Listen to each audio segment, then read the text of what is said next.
Bentrovati al meteo.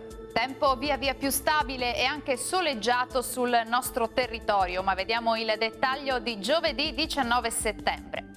Sul Veneto al mattino il cielo risulterà molto nuvoloso o coperto, ma in genere senza precipitazioni.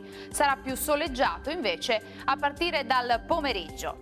Temperature stazionarie minime tra 13 e 17 gradi, massime comprese invece tra 20 e 23 gradi. Situazione simile sul Friuli Venezia Giulia, con molte nubi nella prima parte della giornata, ampio soleggiamento invece durante le ore pomeridiane. Anche in questo caso le temperature saranno invariate, minime tra 13 e 17 gradi, massime tra 22 e 23 gradi. E il tempo si mantiene buono anche sul Trentino Alto Adige, ma anche in questo caso sarà molto nuvoloso al mattino, poi ampie schiarite soleggiate. Temperature minime tra 15 e 16 gradi, massime tra 22 e 24 gradi. Bene, dal meteo di Antenna 3 per ora è tutto. Arrivederci.